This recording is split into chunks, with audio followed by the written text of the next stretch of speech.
क्या अनंत सिंह के बेटे राजनीति में आएंगे या फिर अनंत सिंह जेल से निकलने वाले हैं? इस पर आज के शो में हम बात करेंगे।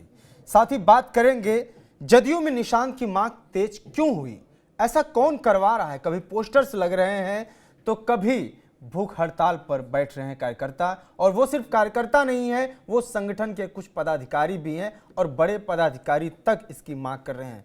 क्या नीतीश कुमार की सहमति है इन सब के पीछे, इस पर बात करेंगे। साथ ही बात करेंगे विजय सिन्हा के खिलाफ अधिकारी एकजुट क्यों हुए, नीतीश कुमार को लेटर लिखा, क्यों नाराज हैं अधिकारी और ऑफिसर से कैसे सामंजस्य क्या नहीं बैठा पा रहे हैं विजय सिन्हा, इन सब पर बात करेंगे। नमस्ते, मेरा नाम है अंकित और आप देख रहे हैं राग बिहारी। आज के शो में हमारे जो गेस्ट हैं वो हैं डॉक्टर संजय, राजनीतिक विश्लेषक हैं। सर, बहुत बहुत स्वागत है आपका। पहला सवाल यही है कि अनंत सिंह की राजनीति अब किस ओर है? क्या अनंत सिंह जेल से छूटने वाले हैं? क्योंकि अनंत सिंह की पत्नी और दोनों बेटे, यदि सिर्फ अनंत सिंह की बात होती तो हो सकता है पत्नी जाती, वो भी विधायक रह चुकी हैं, लेकिन बेटे दोनों साथ में गए और वो मिलते हैं अनंत सिंह से, फिर नीतीश कुमार से। तो माना जाए कि एक अगली पीढ़ी की तैयारी चल रही है अनंत सिंह की, या फिर अनंत सिंह को छुड़वाने के लिए ये सारी कवायद चल रही है? छुड़वाने के लिए ही कवायद चल रही है। ललन सिंह से वो पहले मिले हैं, केंद्रीय मंत्री राजीव रंजन सिंह उर्फ ललन सिंह से। उनके दोनों बेटे और उनकी पत्नी जो पूर्व में विधानसभा की सदस्या रही हैं वो मिली हैं। और ललन सिंह से मुलाकात के बाद मुख्यमंत्री से इन लोगों ने मुलाकात की है। अनंत सिंह और ललन सिंह के रिश्ते काफी खासम खास है, और एक तरह से अनंत सिंह के जेल में जाने के बाद दुलारचंद यादव की जब हत्या हुई, उसके बाद जब अनंत सिंह की गिरफ्तारी हुई, उन्हें जेल भेजा गया, तो मोकामा की कमान एक तरह से ललन सिंह ने ही संभाला था। कई वीडियो भी वायरल हुए थे उसके। खैर, जीत मिली इनको। अब बारी है कि अनंत सिंह जेल से रिहा करेंगे। हो सकता है कि जो इनकी पत्नी है अनंत सिंह जी की, नीलम देवी, वो अपनी बात, अपना पक्ष बहुत नहीं रख पाती होंगी, इसलिए दो बेटे, जो उनके दोनों बेटे बड़े और समझदार हो गए हैं, उनको रखा गया होगा कि जो वकीलों ने कुछ समझाया होगा कि सरकार आपकी कैसे मदद करेगी, ये जा करके आप आग्रह कीजिए। तो शायद पहले वो केंद्रीय मंत्री ललन सिंह के पास गए होंगे कि अगर सरकार चाहे तो हमारे पिताजी बाहर आ सकते हैं, उन्हें बेल पर छोड़ा जा सकता है। और फिर ललन सिंह ने अगर कहा होगा कि मुख्यमंत्री से जाकर के मिल लीजिए, बात कर लीजिए, तो वो मुख्यमंत्री से मिलने गए होंगे। मैं अभी समझता हूं कि रिहाई को लेकर के ही ये मुलाकात और बातें मुझे दिख रही है। ऐसा कुछ नहीं है कि अनंत सिंह जेल के अंदर में है और इनके दोनों बेटे राजनीति में कोई जगह तलाश रहे हों, इसकी संभावना मुझे नहीं दिख रही। पिता की रिहाई के लिए दोनों बेटे, और पति की रिहाई के लिए जो पूर्व विधायिका हैं नीलम देवी, वो ललन सिंह से भी जाकर के गुहार लगाई होंगी और मुख्यमंत्री जी से भी गुहार लगाई होंगी कि मेरे पति को रिहा किया जाए। बेटे कहे होंगे कि मेरे पिता को रिहा किया जाए। और जब तक हमें सरकार का सहयोग नहीं मिलेगा, चूंकि जितनी भी तरह के रिपोर्ट आईओ ने दिया होगा, अनुसंधान में जितनी भी बातें आई होंगी, सुपरविजन के क्रम में जितनी चीजें आई होंगी, कहीं ना कहीं से जो अनंत सिंह के खिलाफ होगा, तभी तो एमपी एमएलए कोर्ट ने इनको बेल देने से इनकार कर दिया। तो इनके पक्ष को कैसे सुना जाए, निश्चित रूप से जो इनके लॉयर रहे होंगे इनको बताए होंगे कि सरकार की मदद के बिना यह संभव नहीं है। मैं समझता हूं कि अनंत सिंह की रिहाई के लिए ही पत्नी और बेटे की मुलाकात पहले ललन सिंह से, और एक बार चर्चा इसलिए भी सर हो रही थी कि लगातार जो चल रही है कि ये कहा जा रहा है कि ठीक है, अब अनंत सिंह अगर मिलते तो ललन सिंह से मिलते या जो नीतीश कुमार से मिलते, उनकी पत्नी, दोनों बेटों को साथ में ले जाने के पीछे एक बड़ी वजह यह भी है कि जितने सारे केस हैं जिस तरीके से अनंत सिंह के ऊपर, ये हमेशा ये दिक्कत बनी ही रहेगी। तो नेक्स्ट पीढ़ी के आने के लिए एक, क्योंकि पत्नी को लाए थे, एक बार एक्सपेरिमेंट हो गया, वो सफल नहीं हुआ, तो शायद बेटों के लिए कुछ तैयारी चल रही कि बच्चों को इसमें एक तरीके से चर्चे में लाया जाए, मुख्यमंत्री से मिले और बड़े नेता से मिले, जिसके बाद एक प्रोसेस शुरू हो। नहीं, देखिए, अनंत सिंह के रिश्ते ललन सिंह से बहुत अच्छे हैं। नीतीश कुमार की ही इच्छा पर अनंत सिंह को टिकट दिया गया, तो ऐसी बात नहीं है कि अनंत सिंह के बेटे को नीतीश कुमार नहीं जानते होंगे या ललन सिंह नहीं जानते होंगे। और अनंत सिंह की पृष्ठभूमि को लेकर के अनंत सिंह के बेटों को, लेकिन मैं मानता हूं कि अनंत सिंह की अनुपस्थिति, जब वो जेल के अंदर में होंगे तब इनकी पत्नी और इनके बेटे दोनों राजनीतिक संभावना तलाश रहे होंगे कि मेरे लिए क्या राजनीति में कोई स्पेस है या नहीं है। ऐसा मुझे नहीं लगता है, अभी तो मामला रिहाई का ही लग रहा है। हाँ, भविष्य में जब सबके बेटे आ रहे हैं तो अनंत सिंह के बेटे राजनीति में क्यों नहीं आ सकते हैं, आ ही सकते हैं, ताकि लगे कि भाई अनंत सिंह के बेटों पर तो कोई सीधे सीधे आरोप नहीं है, तो अनंत सिंह के बेटों की राजनीति में एंट्री हो सकती है। इस सच से कौन इनकार कर सकता है। ठीक, तो फिलहाल अंकित और अभिषेक उनके बेटे हैं, उन दोनों ने मुलाकात मुख्यमंत्री नीतीश कुमार से।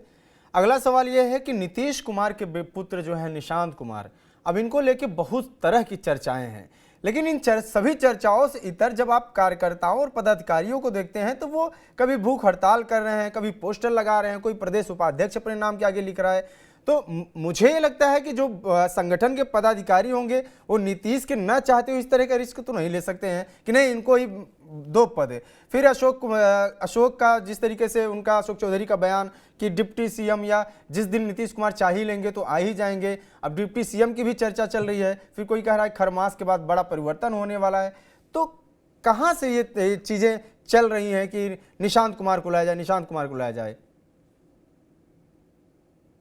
देखिए, संगठन और सरकार दोनों पर नीतीश कुमार का समान नियंत्रण हो ऐसा संभव नहीं है। ठीक है, इनके स्वास्थ्य को लेकर के भी जिस तरह के सवाल उठाए जाते रहे हैं, नीतीश कुमार के कितने स्वस्थ हैं नहीं है मैं नहीं जानता हूं, सूबे के मुखिया तो हैं।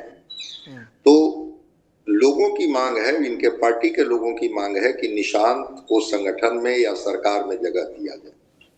और बात तो इस तरह से कह रहे हैं कि निशांत पर पूरे बिहार का अधिकार है, निशांत आएंगे तभी पार्टी बच पाएगी, निशांत ही असली उत्तराधिकारी हैं नीतीश कुमार के। ये पोस्टर पार्टी के दफ्तर के अंदर भी लगाए गए हैं, पार्टी दफ्तर के बाहर भी लगाए गए। परसों ही तो नीतीश कुमार गए थे पार्टी दफ्तर में, तो जो तस्वीर नीतीश कुमार के बगल में निशांत की लगी हुई थी उस तस्वीर पर नीतीश कुमार की नजर जरूर पड़ी होगी। तो हम भी समझते हैं कि नीतीश कुमार की न चाहे कोई चीज हो रहा है, राय सुनने के या बिना उनके सलाह के कोई व्यक्ति इस तरह से हिम्मत करेगा, जो नीतीश कुमार परिवारवाद से, वंशवाद से हमेशा अपने को कहते हैं कि मैं तो इसका पक्षपाती रहा ही नहीं। कहीं न कहीं नीतीश कुमार की सहमति मिली होगी तभी जा करके, और बाद में कहा जाएगा कि हाँ लोगों का इतना दबाव था कि मुझे ये निर्णय लेना पड़ा। अब अभी आप बता रहे थे ना कि धरना दिया, धरना ही नहीं दिया, भूख हड़ताल भी की।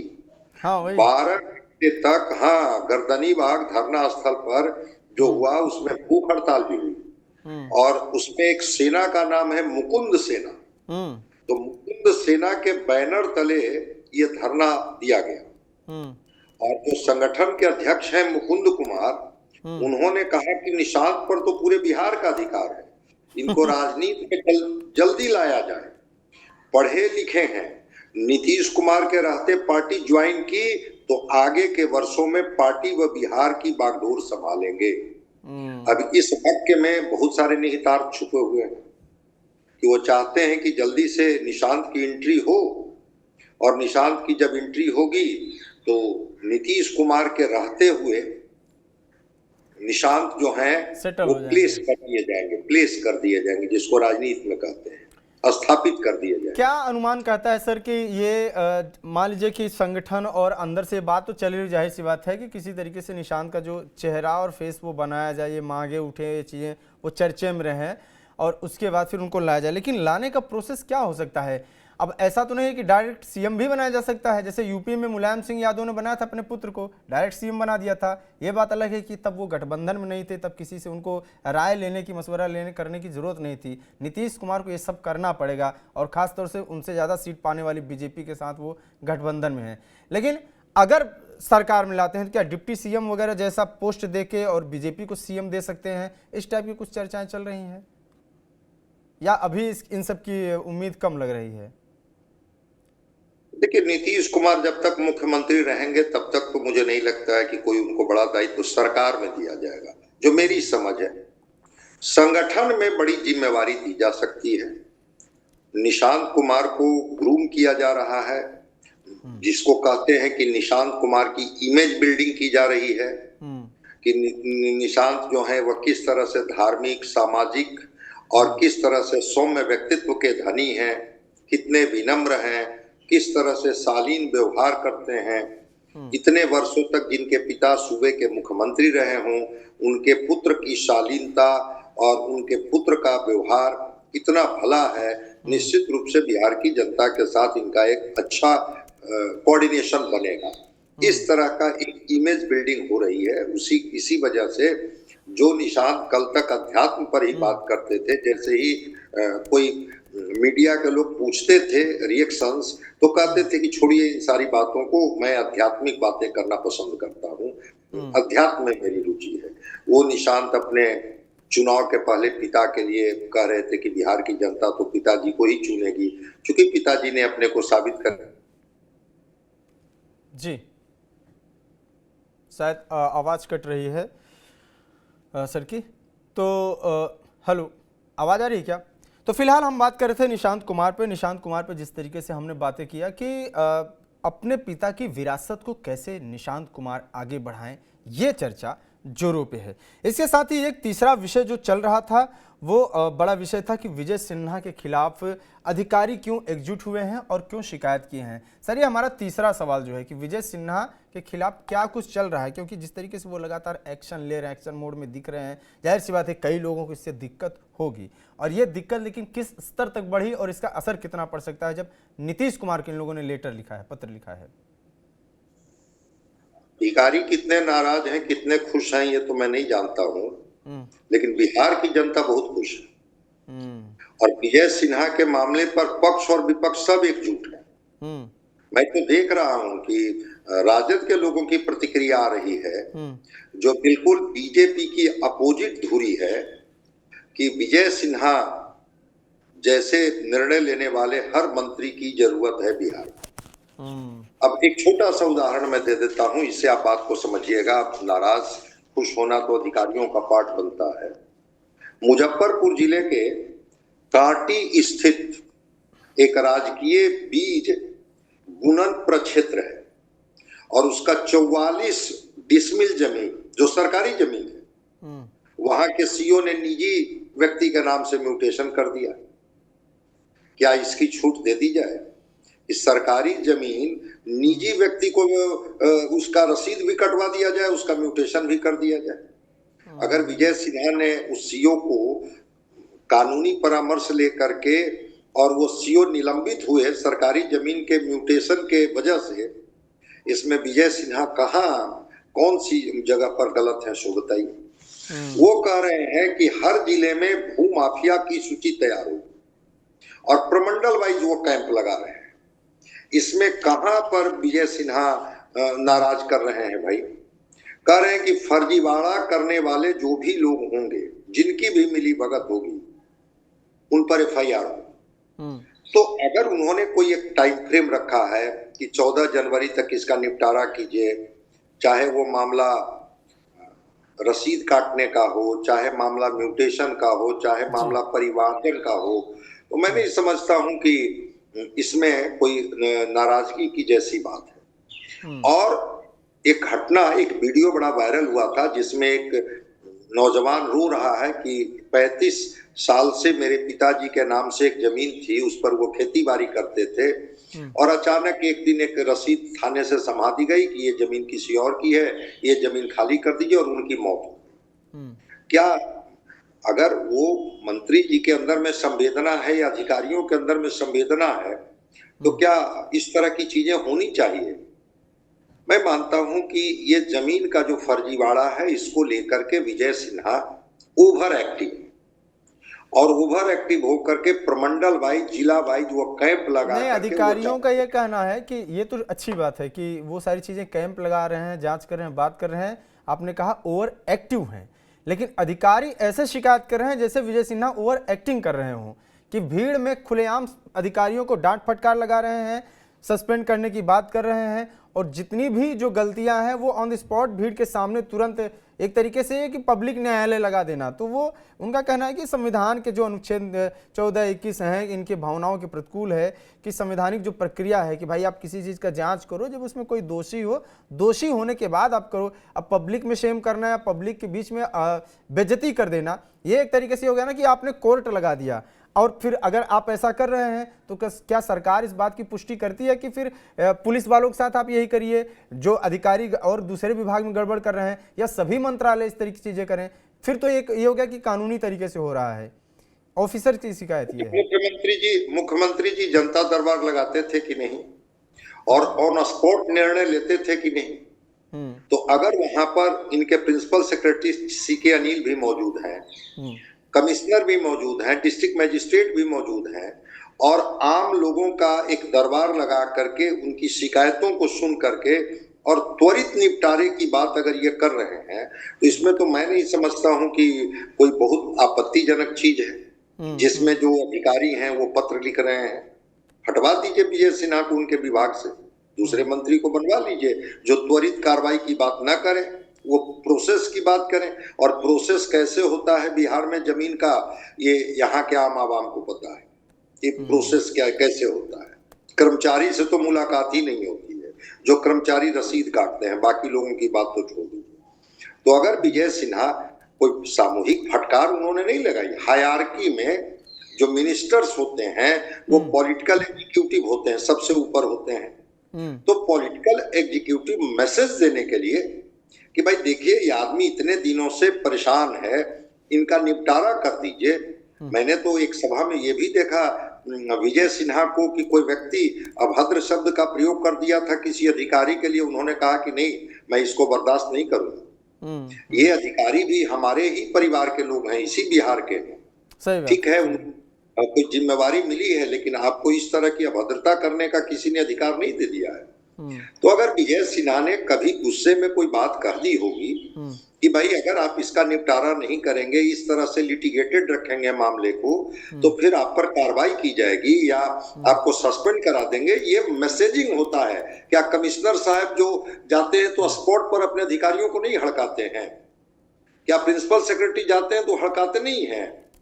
तो जब वो जनता दरबार में अधिकारी भी बैठे हुए हैं, जनता भी बैठी हुई है, विभाग के मंत्री भी बैठे हुए हैं, और हायरार्की में सारे लोग बैठे हुए हैं, उस स्थिति में अगर जनता की शिकायत है तो जनता की शिकायत के त्वरित निपटाने के लिए अगर जो विभाग के मंत्री हैं विजय सिन्हा जी अगर कुछ बात कह रहे हैं, थोड़ा गुस्से में कड़े शब्द में ही कुछ बोल दे रहे हैं, मैं मानता हूं कि इसको अन्यथा अगर पदाधिकारी ले रहे हैं तो ये उनका पार्ट है।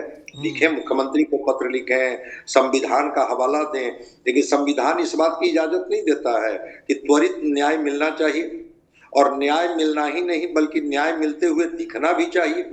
तो अगर शिकायत इतने लंबे स्तर पे हो रही है तो है फिर गलती अपने में है और उसको सुधारने की जरूरत है। चलिए सर, बहुत बहुत धन्यवाद। फिर अगले शो में हम लोग मिलते हैं। तो कुल मिला के बात यह है कि विजय सिन्हा की शिकायत जो भी किया है, लेकिन पब्लिक में एक अलग ही हलचल है। लोग कह रहे हैं कि अलग रूप में दिख रहे हैं डिप्टी सीएम विजय सिन्हा, और वो प्रॉपर जमीन से जुड़े जो विवाद हैं उन पर सुनवाई कर रहे हैं। और जमीन से जुड़े विवाद, सबसे बड़े विवाद बिहार और यूपी या पूर्वांचल कहीं भी हैं, वो सबने देखा है। दूसरा बड़ा विषय है कि अनंत सिंह के दोनों पुत्र और पत्नी दोनों मिले थे नीतीश कुमार से। क्या ये पॉलिटिक्स में आएंगे दोनों पुत्र, इस पर असमंजस है। और फिलहाल तो ये चर्चा इस बात की है कि उनको जेल से बाहर लाने के लिए कोशिशें हो रही हैं। परिवार का ये कहना है कि ये औपचारिक मुलाकात थी, लेकिन राजनीति में कुछ भी औपचारिक उतना होता नहीं है, ये बात सब जानते हैं। कमेंट बॉक्स में अपनी राय देते रहिए, देखते रहिए राग बिहारी। नमस्कार।